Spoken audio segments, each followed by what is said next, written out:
The vote was already past 200 when I stopped counting. 200 worlds, 200 raised lights, 200 voices agreeing that my species was a problem that needed to be removed.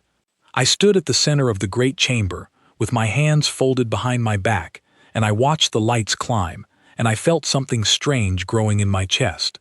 It was not fear, it was not anger. It took me a moment to recognize it, because it had been a long time since I had felt it in that room. It was relief. My name is Henry Cole. For 11 years I served as the ambassador of Earth to the Galactic Council, and on the last day of that service, 400 alien species gathered to throw humanity out of the greatest alliance the galaxy had ever known. They expected me to beg. They expected me to argue. Some of them, I think, expected me to cry. I did none of those things, and what I did instead confused them so deeply that they are still talking about it today. But let me take you into that room, because you need to see it the way I saw it. The chamber of the Galactic Council was carved into the heart of a hollow moon. It was so large that clouds sometimes formed near the ceiling. 400 rows of seats rose in a great circle, and every seat held a being from a different world. There were the Vera, tall and silver, who had been traveling the stars when humans were still learning to make fire. There were the Odin, who spoke in colors instead of sounds. There were beings of stone, beings of gas, beings so old that their names appeared in the histories of 1,000 planets. And at the bottom of that circle, on a small platform of white light, stood one tired man from Earth in a plain gray suit. The speaker of the council was a Vera elder named Osir. His voice rolled through the chamber like slow thunder as he read the resolution out loud. He said that humanity expanded too quickly. He said that in only 80 years of membership, we had settled 14 systems, while most species took 1,000 years to settle 3. He said that we traded too aggressively, that our merchants reached markets before council regulators even knew those markets existed. He said that we shared advanced technology with younger races, races the council had decided were not ready, and that this disturbed the natural order of the galaxy. Then he paused, and he said the sentence that told me the real reason we were being expelled. He said that humanity improved things without permission. I remember almost laughing at that. It was true, and it was the most human crime imaginable. The council would sell us an engine, and our engineers would take it apart, find 9 flaws in it, fix all 9, and politely send the improved design back as a gift. The elder races did not see a gift. They saw an insult. They saw a species 80 years old correcting the homework of species 80,000 years old. Every improvement we made was a small humiliation for someone powerful, and after 8 decades of small humiliations, the powerful had finally had enough.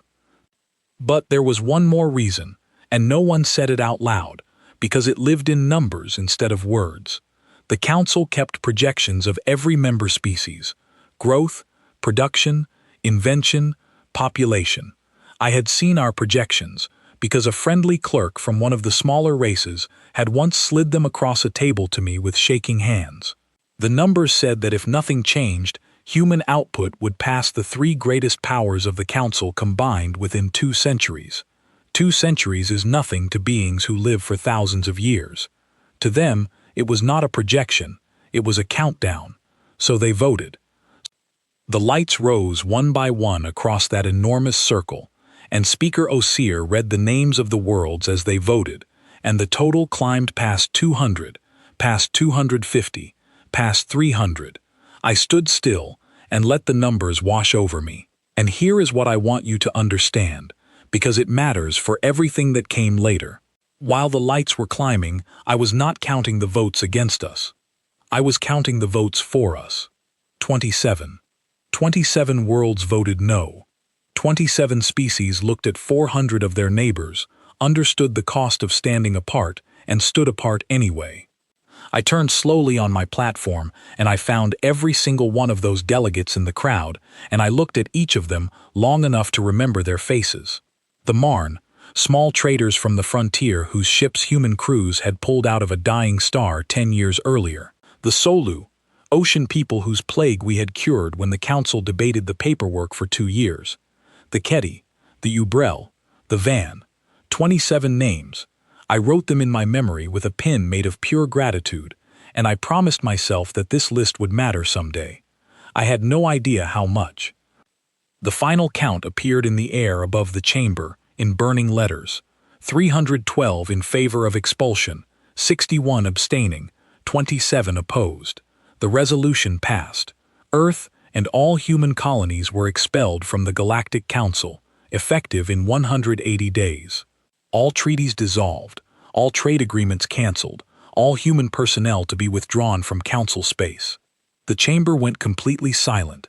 400 species turned their eyes, their sensors, their light organs toward the small man on the white platform, waiting to see what he would do. Speaker Osir leaned forward.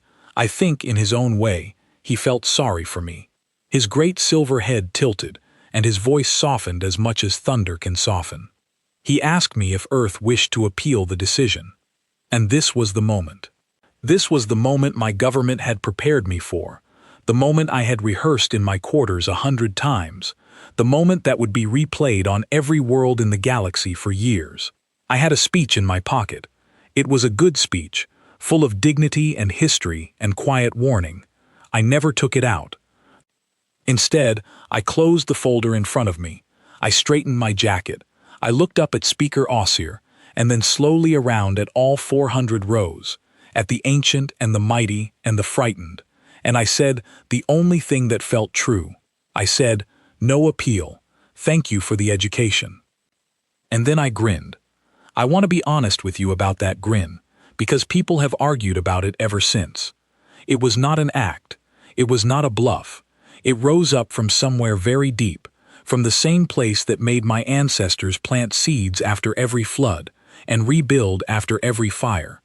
I grinned like a man who had just been handed a gift that the giver did not understand, and then I stepped down from the platform and I walked. The exit of the great chamber was 400 meters from the platform. I know because I walked every one of those meters in a silence so complete that I could hear my own heartbeat. No one spoke. No one moved. 400 species watched a single human cross that endless floor, and the sound of my shoes on the ancient stone was the only sound in a room the size of a city. Later, a Marn delegate told me that the recording of that walk became one of the most studied pieces of footage in Council history. Their analysts slowed it down frame by frame, searching my face for despair, for rage, for anything that made sense to them. All they ever found was the grin. At the doors, I stopped. I turned around one last time. Somewhere up in those rows, 27 delegates were watching me with something like grief, and 312 were watching me with satisfaction, and I wanted my last words in that chamber to be for all of them equally. My voice carried in the silence better than I expected. I said, "You have all been wonderful neighbors. The door is always open on our side." Then I walked out of the Galactic Council forever. My shuttle was waiting in the diplomatic bay. My aide, a sharp young woman named Alice Turner, stood at the ramp with her tablet clutched to her chest and her eyes wide. She had watched the whole thing on the feed. As I came up the ramp, she fell in beside me, and she kept glancing at my face, as if checking whether I had lost my mind. She asked me, quietly, if I understood what had just happened. She said the markets were already collapsing on the frontier stations. She said 3 human trade fleets had been ordered to turn around in the last hour. She said everything we had built for 80 years was gone. I sat down in my chair and looked out the window at the hollow moon shrinking behind us, that enormous ancient monument to a very old way of running a galaxy, and I asked Alice a question instead of answering hers. I asked her if she had ever read the full text of our contingency files.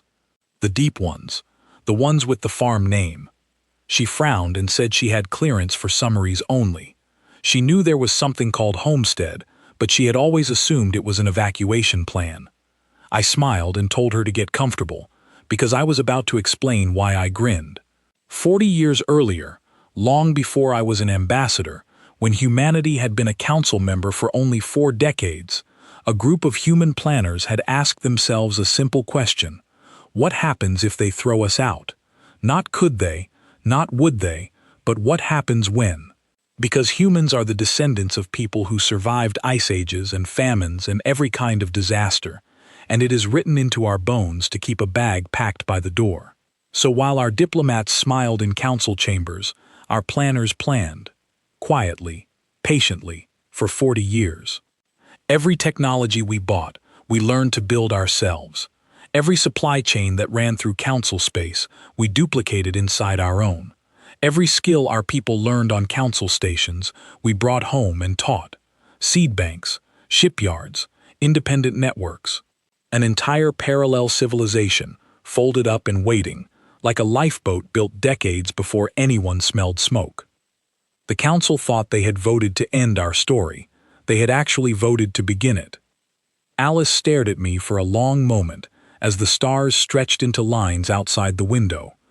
Then she looked down at her tablet, at the panicked messages flooding in from across the frontier, and I watched the fear in her face slowly turn into something else, something sharper, something I recognized because I had felt it myself an hour earlier on that white platform.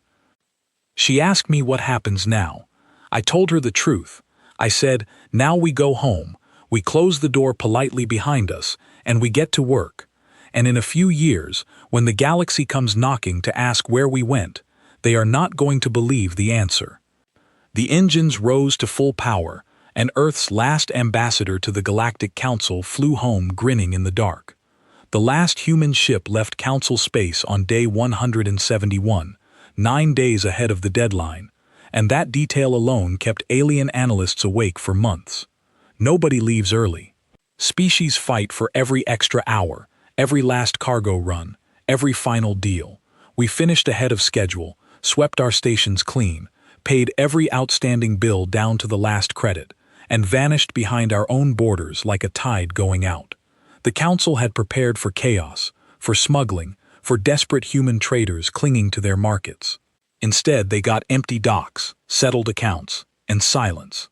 I spent those first months back on Earth as an advisor to the Terran Assembly, and I will tell you exactly what the so-called silence looked like from the inside, because from the inside, it was the loudest period in human history. 14 colony systems and one homeworld turned into a single enormous workshop. Project Homestead came out of its vaults, and 40 years of quiet preparation unfolded like a machine, stretching its arms for the first time. Shipyards that had officially been listed as storage depots lit up around Jupiter. Seed vaults opened on 3 worlds. Factory ships that had spent decades disguised as mining platforms began printing the bones of new stations. I stood on an observation deck above the Meridian Yards one morning and watched 200 construction frames working at once, sparks falling like orange snow, and an old engineer named George Hale leaned on the rail beside me and said the strangest thing. He said he had waited his whole career to stop pretending to be slow. That was the secret the council never grasped. For 80 years, humanity had been running at half speed on purpose. Every time our growth alarmed a council committee, we throttled a project. Every time our inventions embarrassed an elder race, we shelved the next 3. We had spent decades being politely smaller than we were, because membership demanded it. Expulsion did not weaken us. Expulsion took the brakes off. Meanwhile, on the other side of the border, the council was discovering what we had actually been doing for them all those years. And the discovery arrived in the form of invoices nobody could pay and jobs nobody could do. You see, humans had never been the strongest species in the council, or the oldest, or the wealthiest. We had been something far more dangerous to lose. We had been the species that said yes. A freighter breaks down in a radiation belt that no sane crew will enter, and someone asks who will go, and the answer for 80 years had been a human salvage team. A plague breaks out on a frontier world with no treaty coverage, and the paperwork will take 2 years, and in the meantime human medical ships simply show up. Translation work between species whose minds barely overlapped. Repair work in places with no docks. Rescue work in storms that grounded every other fleet. 1/3 of the frontier ran on human willingness, and the council had mistaken that willingness for a service they were owed rather than a gift they were given. Alice tracked the reports for me as they leaked across the border. Within 6 months, frontier shipping had slowed by a quarter. Within a year, 4 minor species petitioned the Council for emergency logistics support that no longer existed.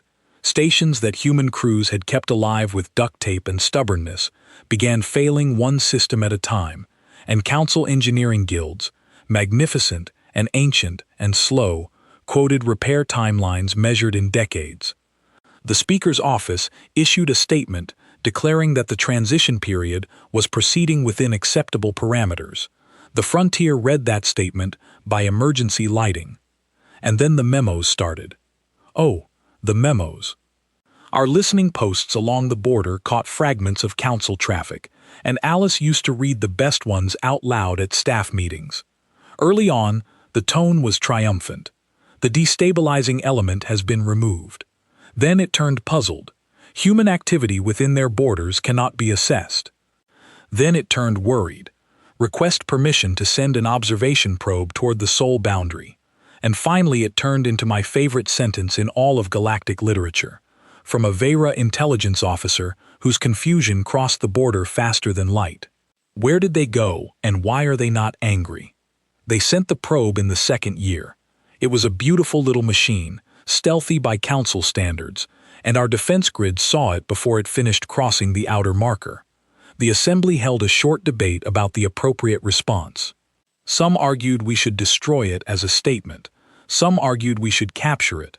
Then Margaret Shaw, the first chair of the Assembly, a gray-haired former tugboat captain with the calmest voice I have ever heard, suggested a third option, and I knew the moment I heard it that history would love her for it.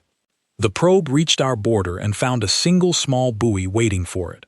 The buoy carried no weapons, no sensors, no threats. It broadcast one message on every Council frequency, in every registered Council language, on an endless polite loop. Restricted space. Have a pleasant journey. And at the end of the message, our transmission engineers, on Margaret's direct instruction, attached the small human symbol of a smiling face. I am told the smiling face was analyzed by 3 separate Council intelligence agencies. One concluded it was a threat. One concluded it was a malfunction.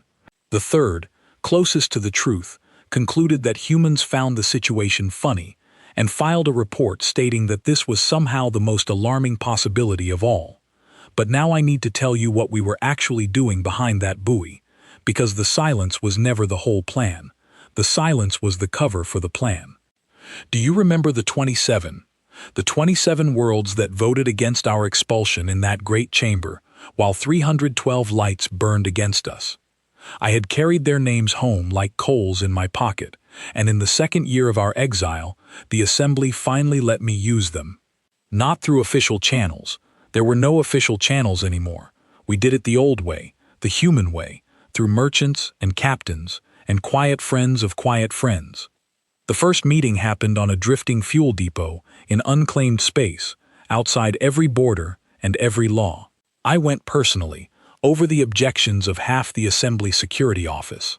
I stood in a cold cargo bay that smelled of rust and engine oil, and I watched a small Marne trading ship dock with its lights dimmed, and out came a delegate I remembered from the chamber, a trader named Vel, with copper skin and enormous careful eyes. She had risked her seat, her license, and possibly her freedom to come. For a moment we just looked at each other. Then she asked me why humans had rescued that Marne convoy from the dying star 10 years ago, when the Council refused to authorize the mission, and we did it anyway, and got fined for it. I told her the truth. I said that where I come from, when someone is drowning, you argue about the rules after you pull them out. Vel was quiet for a long moment. Then she reached into her coat and unfolded a sheet of thin metal covered in handwriting, actual handwriting, because nothing digital could be trusted, and she laid it on a crate between us. It was a list of names, species, stations, captains, ministers. The Marne had been talking to the Solu, and the Solu to the Keti, and the Keti to the Ubrel. The 27 had spent 2 years watching the Council fail the frontier, and they had been waiting, hoping, for exactly this meeting. She said, "We did not vote for you out of charity." We voted for you because we watched how you treat small species when no one important is looking. Now the council is failing and the frontier is dark, and we want to know one thing: what is Earth building behind that border? And I told her, not everything, not yet, but enough. I told her about the shipyards running day and night. I told her about the technology vaults we had filled for 40 years. And then I told her the part that made her step back from the crate, because it was the part that broke every rule the galaxy had ever been taught. I told her that everything we built, we intended to share, openly, fully. The designs, the training, the tools, not sold at a premium, not leased with restrictions, not dangled like a leash the way the council did with its client races. Given, taught, because 40 years of planning had convinced our strategists of one simple idea that the elder races would have called insanity. 100 strong friends are worth more than 1,000 weak customers. Vel stared at me and asked what humanity wanted in return. I said, neighbors, real ones, and a galaxy where nobody has to beg a committee for permission to grow. That cold cargo bay was where it truly began. Not the fall of the old order, not yet, but the first thread of the new one. Vel carried the message home, and the message spread through the 27, like water finding cracks in stone, and one by one, quiet ships began arriving at our border buoys, transmitting old vote records as passwords. There is one more thing I need to tell you about those years, and it is personal, so forgive an old man for a moment. My daughter Lucy was 31 when we were expelled. She is a fusion engineer, brilliant in a way that skips a generation, and she had grown up watching her father fly off to council space to be politely humiliated at committee hearings. During my ambassador years, we argued constantly, because she could never understand why we stayed, why we shrank ourselves, why we apologized for being quick. The night I came home from the expulsion vote, she met me at the spaceport, and I braced myself for the last and worst of those arguments. Instead, she hugged me on the landing platform in the rain, and she said, finally, now we get to find out what we actually are. Her generation had never wanted the council's approval. They wanted the brakes off. And in the third year of the silence, when the assembly opened the Homestead Technology Vaults to the public and asked for volunteers to develop the deep projects, the response crashed the network in 9 systems. Lucy's team took an old, restricted, half-forbidden council gate design, the kind of thing we were never supposed to understand, and in 14 months of what she cheerfully called disrespectful engineering, they found out why the design was restricted. It was restricted because it was inefficient, and the elder races had simply stopped questioning it 40,000 years ago. Her improved version was 400 times cheaper to build. I remember standing in her lab the night the test model powered up, watching a ring of light spin above the table, and Lucy turned to me with the same grin I had worn in the council chamber, the family grin, and she said, "Dad, they should never have made us leave the classroom, because now we are going to build our own school." 3 years after the vote, an alien listening post near the border picked up something that had never been detected in that region of space before: construction signatures, gate signatures, hundreds of them, deep inside the human sphere and, more alarming still, scattered through the territories of certain small frontier species who had recently and politely declined their usual council trade renewals. The silence was ending, the building had begun, and the galaxy was about to learn what humans do with a head start. 7 years after the expulsion vote, I stood on the deck of a passenger liner watching a gate ring the size of a small moon assemble itself over a world that the Council had once classified as not ready for advanced technology, and an alien engineer beside me was crying, and I want to explain to you how we all got there.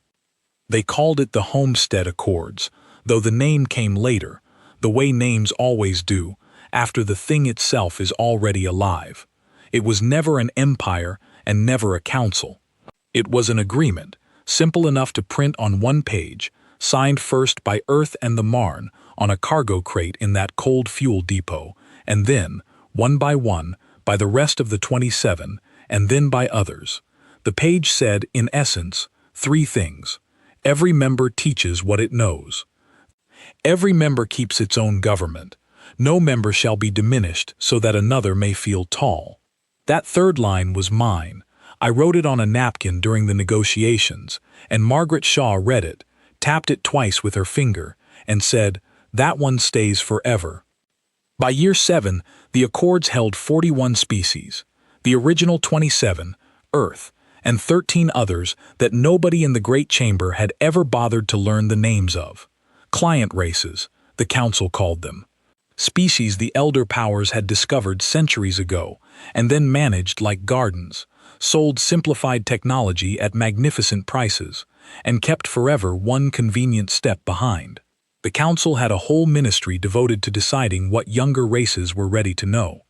When the frontier began failing and the Council pulled its services inward to protect the core worlds, those garden species were left in the dark, with their leashed technology and their expired support contracts. We found them the way you find neighbors after a storm, by walking around and knocking on doors. The first was a species called the Imari, amphibious, gentle, and stranded. Their entire power grid ran on Council reactor cores that were designed, and I am not exaggerating, to stop working without an annual renewal code transmitted from a licensing office that no longer answered them. 40 million Imari were facing a winter without heat because of a subscription. When our engineering ships arrived, their leaders assumed we had come to offer a new leash at a better price, because that was the only shape the galaxy had ever shown them. It took 3 days of talks before their chief minister, an elderly Imari named Oru, truly understood what we were proposing, and when he finally understood it, he asked the question that every new member asked sooner or later, the question that defined the whole age. He asked, "And after you teach us to build our own reactors, what stops us from no longer needing you?" And our chief engineer on that mission, a blunt Yorkshire woman named Grace Whitfield, laughed and said the sentence that Imari children now learn in school. She said, "Nothing stops you." That is the point. Needing is not the same as wanting, and we would rather be wanted. 6 months later, the Imari were manufacturing their own cores. A year after that, an Imari improvement to the cooling system was being installed in human reactors, because teaching flows both ways or it is not teaching. That was the engine of the whole Accords, the thing the Council could never copy because copying it would have required them to stop being the Council. They hoarded knowledge to preserve a hierarchy. We spread it to create a network. A hierarchy grows at the speed of its master. A network grows at the speed of its hungriest member. And out on the frontier, everyone was hungry. The numbers from those years still sound invented. The gate network Lucy's disrespectful engineering made possible connected 9 systems in the first year, 30 by the third, over 100 by the 7th. The Council's own gate network, the pride of the elder races, had taken 11 centuries to reach that size. Alien cadets came to our academies and went home carrying human ideas that had no translation in their languages, so the words themselves spread. Improvise, work around, good enough for now. There is a moment every instructor at our academies came to recognize, a moment in the first month of training, when a young alien engineer raised in Council space finally believes, truly believes, in their bones, that they are allowed to change the design. Our teachers called it the unlocking. Some students laughed when it happened. Some, like the engineer beside me at the gate ring, wept. Which brings me back to that deck, and to why she was crying. Her name was Senna, and she was Imari, and she was 26 years old, and the gate assembling itself outside the window above her homeworld was built to a design that she had personally improved. Her name was etched on the ring, along with 200 others, human, and Marn and Solu and Keti, every mind that had touched the design. The Council etched the names of sponsoring ministries on its gates. We etched the names of engineers. Senna pressed her webbed hand against the window and said, "My grandmother was fined once for opening the casing of a water pump." And I stood beside her and said nothing at all, because there is nothing to add to a sentence like that. Now you may be wondering what the Council was doing during these 7 years, and the honest answer is that it went through stages. the way any proud thing does when the world stops obeying it. The first stage was mockery. Their broadcasts called the Accords a village of amateurs, a fire built by children, certain to burn out. Their economists published projections proving our model was impossible.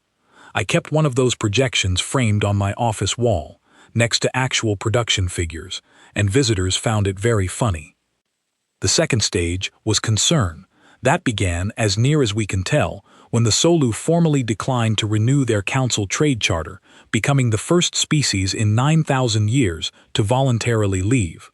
The chamber that had voted to expel us discovered, to its genuine bewilderment, that membership had somehow become optional. 3 more species followed within a year. They were not joining Earth.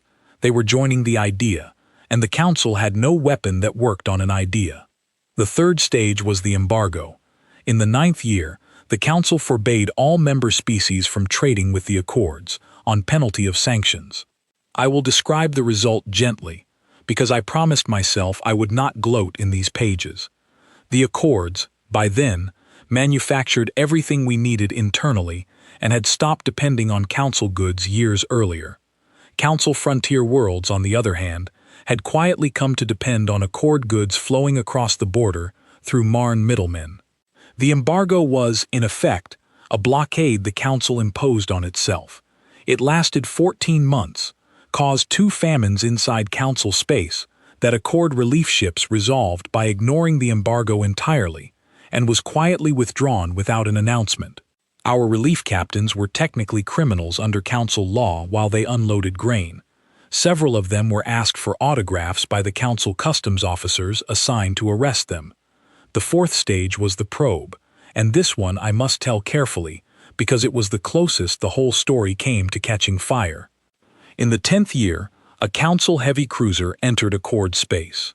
Not a scout, not a drifting sensor platform, a warship, 3 kilometers of ancient Vera military engineering, running dark, on a course that would carry it past 2 of our shipyard systems. Its orders, we later learned, were to assess Accord military capability, because Council intelligence had realized with dawning horror that they had no idea what our fleets could do. In their doctrine, that mission made sense.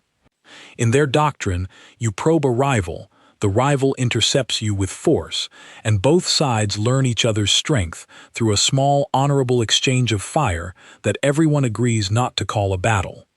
The cruiser was inside our sensor picture before it crossed the border. Lucy's generation had not only rebuilt the gates.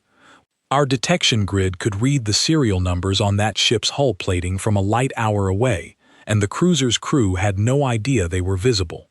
For 2 days, the Assembly Defense Committee watched that ship creep through our space, dark and proud and utterly seen, while we debated the response. The admirals proposed interception. The doctrine writers proposed a formal protest. Margaret Shaw, who was very old by then and sharper than ever, listened to all of it, and then she said, "Gentlemen, ladies, the most frightening thing you can do to a species that worships strength is to show them courtesy you can afford." So this is what the Council cruiser experienced. On the 3rd day, 4 Accord ships appeared around it. I use the word appeared deliberately, because our gate jump precision put them in formation, engines calm, weapons cold, at a polite distance, in perfect escort position, without any detected approach.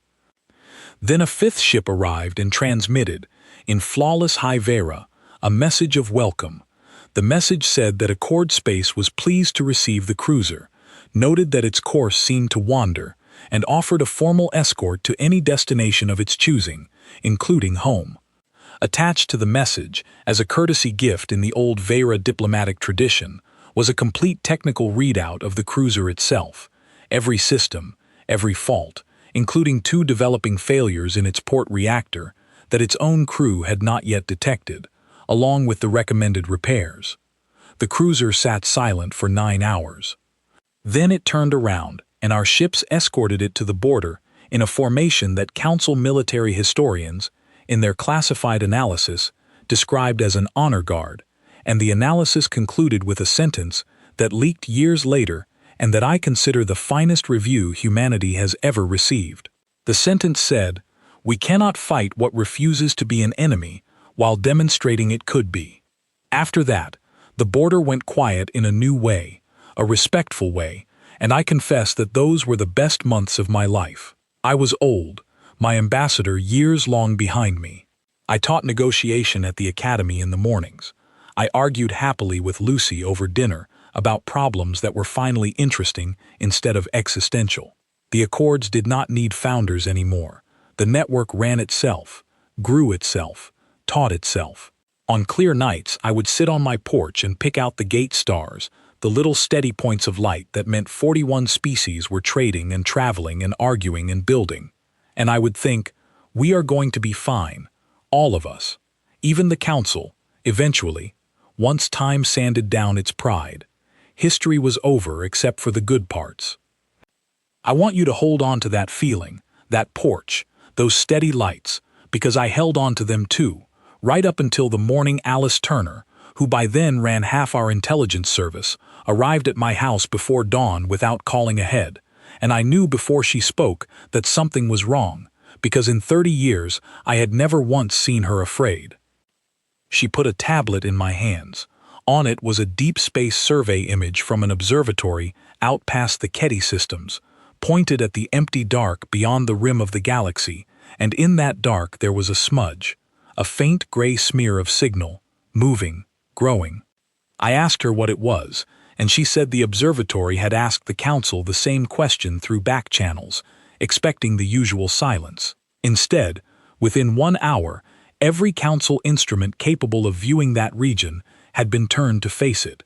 Every elder race archive had gone into lockdown, and the oldest species in the galaxy, the calm silver Vera, who had watched 1,000 civilizations rise and fall with folded hands, had begun, without explanation, recalling their entire fleet to the core worlds. Whatever was out there in the dark, the ancients recognized it, and they were terrified. The Vera had a name for it, buried in their oldest sealed archives, and when that name finally crossed the border into our intelligence files, even the translation software seemed reluctant to render it. They called it the Vashtar Tide. Here is what the elder races had hidden from the galaxy for 100,000 years. Long before the Council existed, before most of its member species had discovered fire, the young Vera civilization and its allies had fought something at the edge of the galaxy. Not an empire, not a species exactly.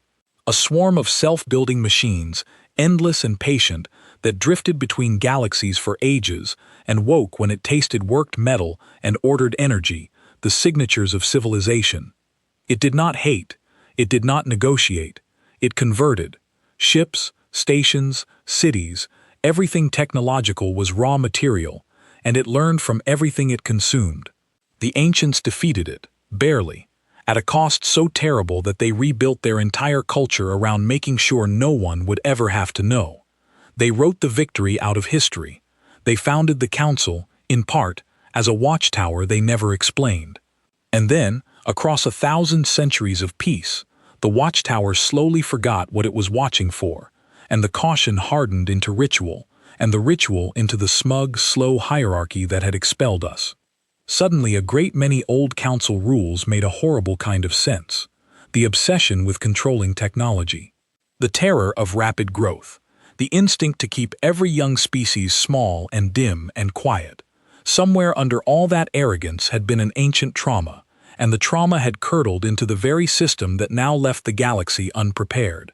Because the tide had adapted, and the council had not. The outer beacons went silent first, then the frontier survey stations, then a mining civilization called the Prel, 40 million souls, evacuated in 17 days in a fleet of everything that could fly, while the swarm dismantled their world's every orbital structure behind them, like ants stripping a leaf. The Council fleet met the tide at a fortress system named Corval Deep, the strongest position in the outer arm, with 3,000 warships arranged according to battle doctrine that had been polished for 90,000 years. And the truth is that the doctrine itself was the weakness. Council warfare was ceremony. Fixed formations, rigid ranks, every maneuver drawn from approved archives, every captain waiting for permission from a flagship. The tide consumed the first formation, learned its logic in an hour, and predicted every following move as if reading the archives themselves. The fleet fell back. Then it fell back again.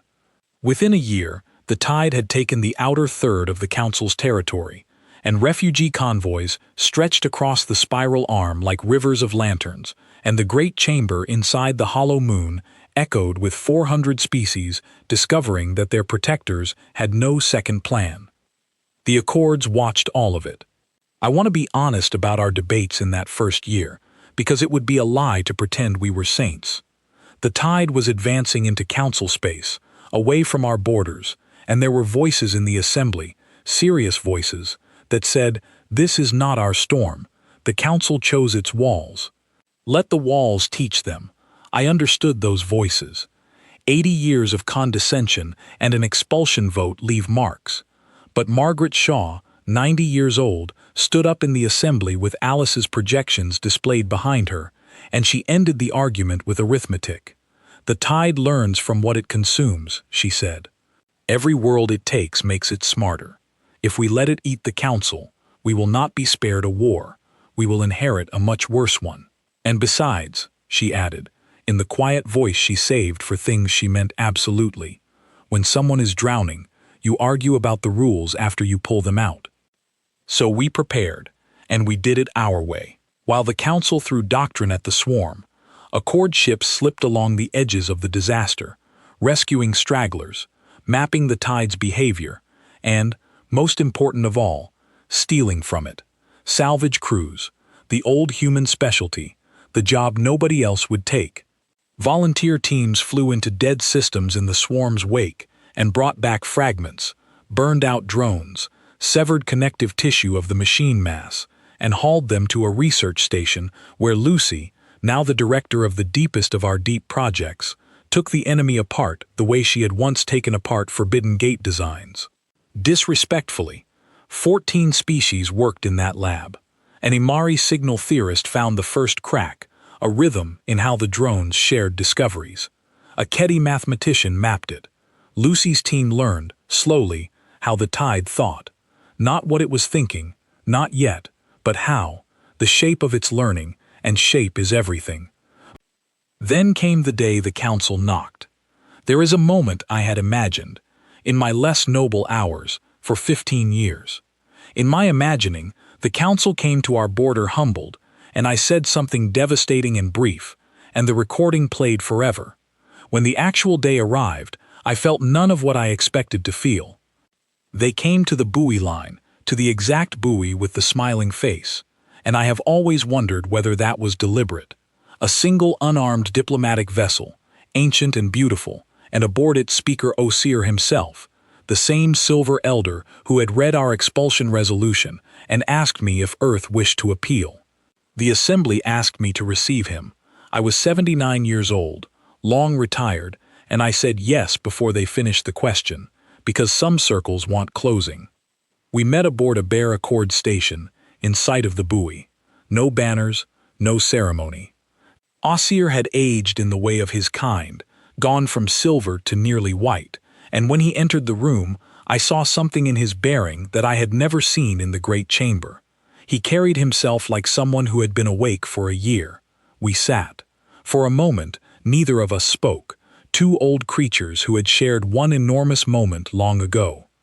Then he said, "Ambassador Cole, I have rehearsed many openings, and they are all beneath the occasion, so I will simply say it. We were wrong, we are dying, and I have come to ask for help. I want to tell you exactly what I felt, because it is the heart of this whole story." I felt the grin rise, the old family grin, and for one heartbeat it wanted to be a victory grin, and I looked at this exhausted ancient being who had crossed the galaxy to sit in a plain room and say 3 sentences his civilization had spent 100 millennia learning to never say, and the grin changed shape on the way to my face. It came out gentle, and I heard myself say the words that the assembly had, after long debate, authorized, the words I had fought for personally against every counselor who wanted the moment to sting. I said, "We were always going to help. We just wanted you to have to ask." Ossir's great pale head bowed slowly, and he said, "That is a harder mercy than punishment." And I said, "Yes, we find it builds better neighbors." The terms took 1 week, and they were not what the council feared. No tribute, no surrender of worlds, no human seat above theirs. The accords asked for 3 things. Every technology restriction on every client species, abolished, immediately and forever. Every sealed archive relevant to the Tide, open to the joint war effort. And when the war ended, a new assembly, drawn up from a blank page, where every species sat as an equal, because the old chamber had voted itself into history and we saw no reason to disturb its rest. Ossir read the terms twice, and then he laughed, which I did not know Vera could do, a sound like rain on a bell, and he said, "You are not taking our place. You are abolishing the idea of the place." And Margaret Shaw, attending by relay on what would prove to be one of the last days of her long life, answered him with the first line of the accords. Every member teaches what it knows. What happened next, the galaxy remembers as the long relief, and I will not pretend I can hold all of it in these pages.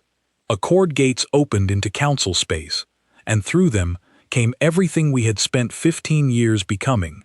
Not just warships, factory ships that could refit a broken council cruiser in days.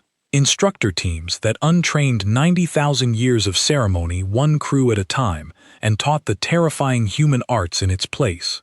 Initiative, distributed command, the sacred right of any captain to improvise. Council officers wept at the indignity, and then their improvised squadrons started surviving engagements that doctrine said were unsurvivable, and the weeping stopped. Above the refugee worlds, Accord and Council engineers welded together defense grids out of salvage and stubbornness.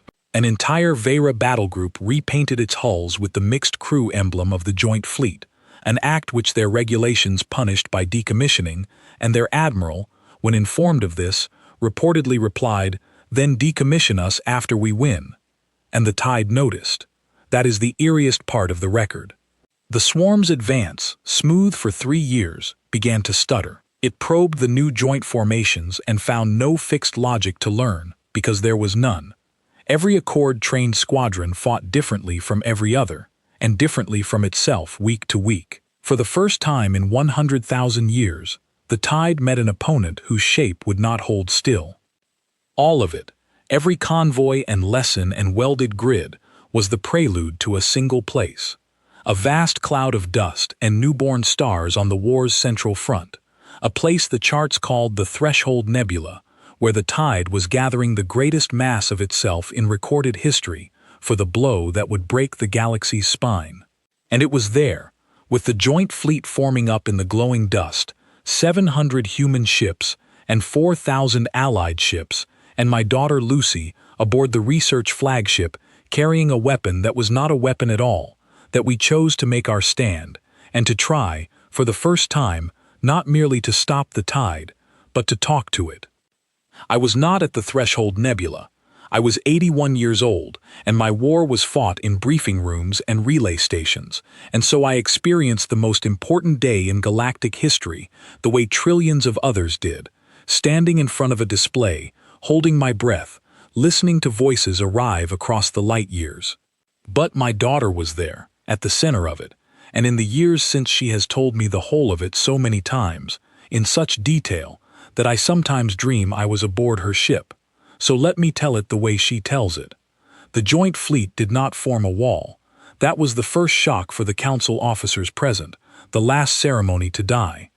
Walls were what the Tide expected, what it had eaten at Corval Deep, and a dozen fortresses since. Instead, Admiral Ruth Barlow, a former cargo captain from the lunar shipping lines who had risen through the Accord fleet on pure unorthodox nerve, scattered 4,700 ships through the nebula, like seeds in a field. Squadrons hid inside stellar nurseries, factory ships anchored in the dust, ready to rebuild damage in the middle of battle, a concept council doctrine had never once imagined. Every squadron carried sealed orders that amounted, Lucy says, to a single sentence. You know the plan, and you are free to betray the plan the moment you see something better. And deep in the fleet's heart, aboard the research flagship, Lucy's team prepared the thing they had built instead of a bigger gun. 15 years of stolen fragments and decoded rhythms had ended in an antenna. The tide, they had finally proven, was not silent. It sang to itself, endlessly, a language of pure mathematics flowing between every drone, the song that let a trillion machines act as one mind. No one had ever answered the song. The ancients had never tried. They had been too busy surviving to wonder whether anyone was home. Lucy's team had spent 3 years composing a reply, and no one in the galaxy, least of all the composers, knew what would happen when it played. The tide entered the nebula at local dawn, if a nebula can be said to have dawn. The mass of it darkened the young stars, a moving continent of machinery, and Lucy says the strangest thing about seeing it was the beauty, the terrible orderly beauty, like watching winter itself arrive with an appetite. It struck the first hidden squadrons, and the battle began, and I will not give you a catalogue of the fighting, because this story was never about the fighting. I will give you what matters. For 19 hours, the scattered fleet did what no force had ever done. It refused to be learned. Squadrons fought, vanished into the dust, reformed in new shapes, traded tactics across species lines mid-battle, invented maneuvers that were obsolete an hour later because their inventors had already improved them. The tide adapted, and adapted, and adapted, and for the first time in its endless existence, adaptation was not enough, because the thing it was fighting adapted faster. The swarm began measurably to hesitate. Analysts saw it in the data, microsecond pauses spreading through the machine continent, the mathematical signature of a mind encountering surprise. And into that hesitation, at hour 19, on Barlow's order, Lucy played the song. She describes the moment like this. Every screen on the research deck showed the tide's communication web, the endless internal singing, rivers of gold data flowing between a trillion machines. The reply went out from the antenna array, built from the tide's own mathematics, and the golden rivers stopped. All of them. Across a battlefront 5 light minutes wide, the most relentless force in the history of the galaxy went silent, and the guns of both sides fell quiet in sympathy, and for 40 seconds that trillions of beings spent not breathing. Nothing in the Threshold Nebula moved at all. Then the tide sang back. It took the joint linguistic team, 40 species strong, 9 days to fully translate the reply. But the machines aboard Lucy's ship rendered the first fragment within the hour, and that fragment reached my relay station at 3 in the morning, and I stood in a crowd of humans, and Marn and Vera and Imari, and read 4 words that I will carry to my grave. The reply said, "You are not food." I want to be careful here, because what was learned in the months of contact that followed deserves better than my summary, and scholars will spend centuries on it. But the heart of it is this: the tide was not evil. The tide was old beyond guessing, born in some other galaxy from some forgotten war, and it had one test for everything it met. Order that could not surprise it was material. Order that could not surprise it was kin. For 100,000 years, our galaxy had shown it nothing but walls, and walls never surprise. The ancients had fought it to a standstill once with sheer sacrifice, and it had drifted away unbeaten and unbothered, the way you or I might step around a stone.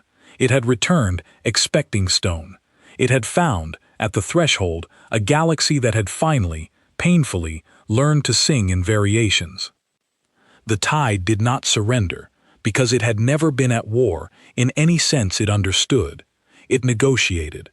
It withdrew from every inhabited system, released the matter of worlds it had not yet fully converted, and accepted, with what the translators swear was something like delight, a standing arrangement.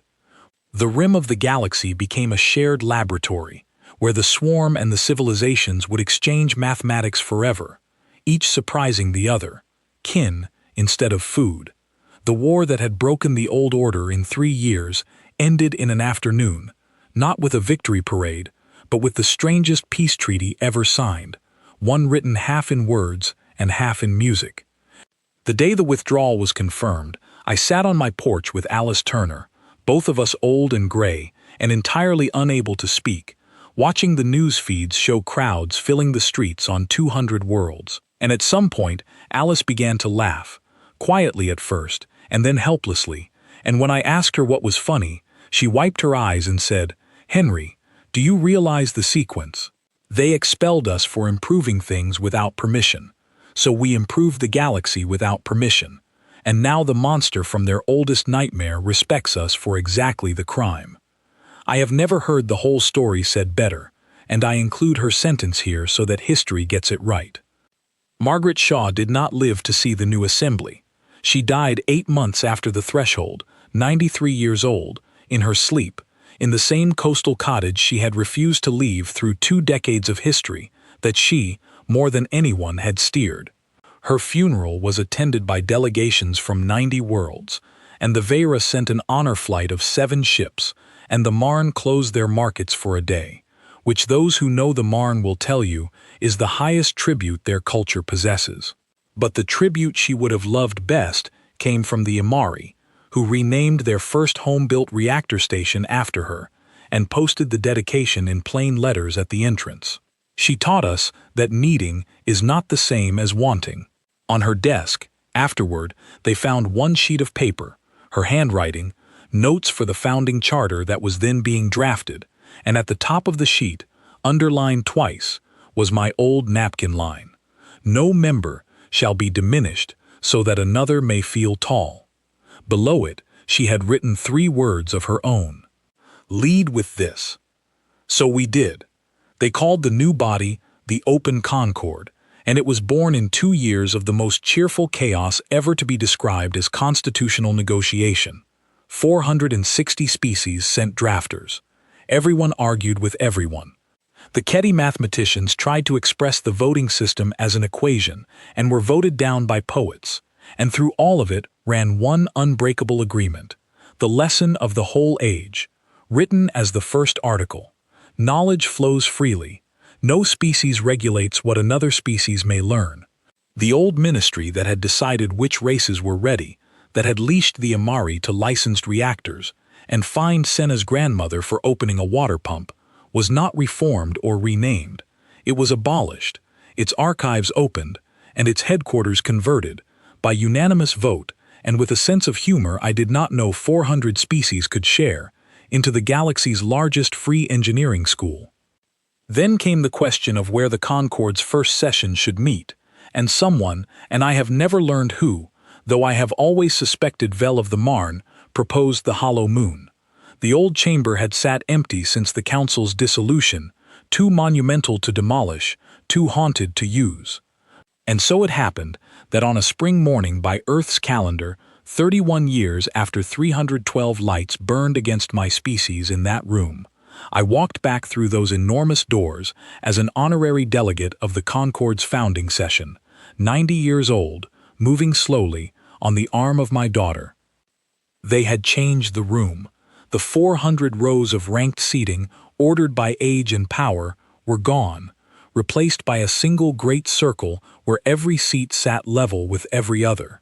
Species that the old council had never admitted filled whole sections.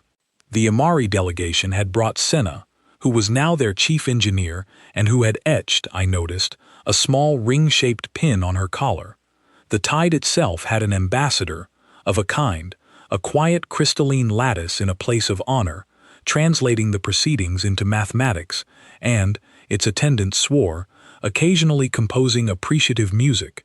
And the white platform at the center, the platform where I had once stood to be expelled, was still there. They had kept it deliberately. It was the speaker's podium now, open to anyone, and its base bore a small plate explaining what had once happened upon it, so that the room would never forget what it used to be. I had told myself I was attending as a spectator. History had other plans, because on the 3rd day of the session, the last piece of old business rose from the floor, and the chamber turned to look for me. Here is what happened. In the accounting of the transition, the Concord had inherited the sealed archives of the old council, and among them was the full record of the Vashtar cover-up, 100,000 years of deliberate concealment by the elder leadership, the hidden trauma that had shaped every leash and wall and slow committee, and that had left the galaxy blind when the tide returned. Millions had died in the war's first year, because the warnings existed and were locked away. The anger in the chamber was real, and it was earned.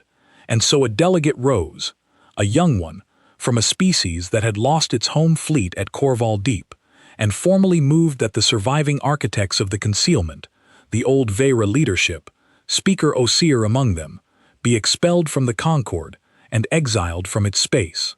Expelled. The word landed in that room like a stone in still water, and every eye found the white platform, and then found me. The chamber asked if the honorary delegate from Earth wished to speak to the motion. And Lucy squeezed my arm, and I rose, and I walked to that platform one last time, and I stood where I had stood at 59 with a grin on my face, and I looked out at the level circle of the whole living galaxy, and I have never chosen words more carefully in my life. I said, I have some experience with this platform and this particular word, so perhaps you will allow an old man a moment. I told them I understood the anger, that the anger was correct, that the concealment had cost worlds, and the cost must be recorded forever and taught to every generation in the free schools. Truth first, always. But then I said, 31 years ago, in this room, the most powerful beings in the galaxy looked at a species that frightened them and reached for the same word you are reaching for now. They believed expulsion was an ending. My species is living proof of how wrong they were. Exile does not diminish a people.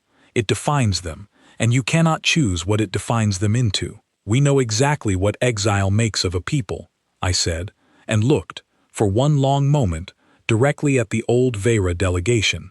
Some of you would enjoy it far too much. And the chamber laughed.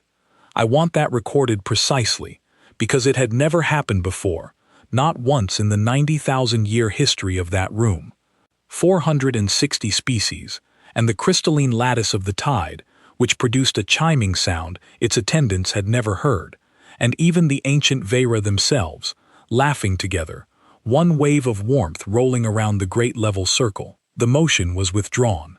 In its place, the Concord voted for truth and record instead of exile, and Osir himself rose, very old, nearly translucent, and asked for the task of writing the honest history of the concealment with his own hands.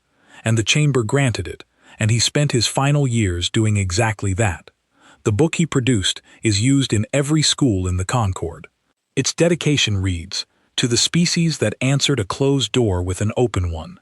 Afterward, at the reception, under the great ceiling where clouds still sometimes formed, an endless line of delegates came to shake my hand or press my palm or flash their colors at me, and I confess I remember little of it, because I was 90 and it had been a very long 31 years. But 3 moments stayed. Vel of the Marne found me by the windows, ancient herself now, and put a folded sheet of thin metal in my hands, and it was the original handwritten list from the fuel depot, the first thread of everything, and she said, "I believe this belongs in your museum," and I said, "Our museum," and she smiled the small, precise smile of a trader who has closed the deal of a lifetime. Senna of the Amari introduced me to her daughter, a child of 6 with enormous careful eyes, who looked up at me and asked, with the fearlessness of the newly free, whether it was true that in the old days you needed permission to open a machine. And I said yes, it was true, and she thought about this for a long time and then said, "That is the silliest thing I have ever heard," and walked off to inspect the catering equipment, and I thought, we won. That right there. That is what winning looks like. And at the end of the evening, Lucy walked me out through the great doors, along the exact path of my long walk, 400 meters of ancient stone, and this time the room was not silent. It was full of noise, arguments and laughter and trade and translation, the sound of a living galaxy, and my footsteps could not even be heard. There is one more thing to tell, and then you can have your evening back. The buoy is still there. The little border buoy with the smiling face. The one that greeted the council probe in the second year of the silence.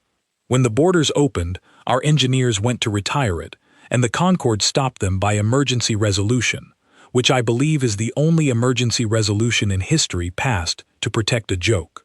It sits there today, still on station, lovingly maintained, broadcasting its polite loop to no one in particular, and ships crossing that region traditionally dip their bows to it.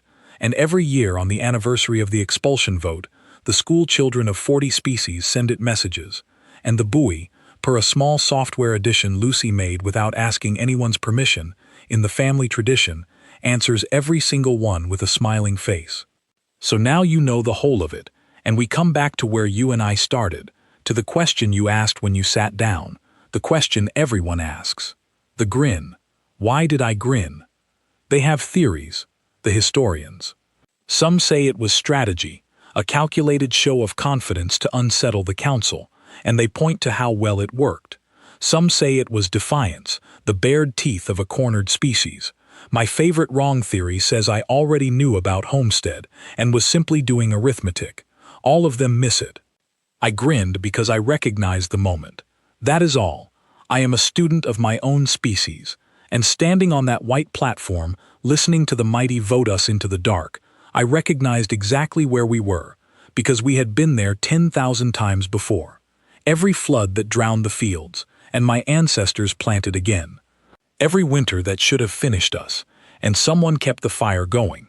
Every wall ever built to keep people small, and the people who came over it, around it, through it, and then, this is the important part, this is the whole of the human story, turned around and helped others over. The council thought it was showing us the door. I grinned, because I had read enough history to know what my species does with doors, and locks, and long odds, and cold silence. We had been handed the oldest gift we know, a hard beginning. They resolved to expel Earth. We resolved to outgrow them. Only one of those resolutions passed, and if you listen to the recording of that day, right at the end, just before the chamber doors close behind one small gray-suited man, you can hear it. The first footsteps of the long walk home. They do not sound like a retreat. They never did.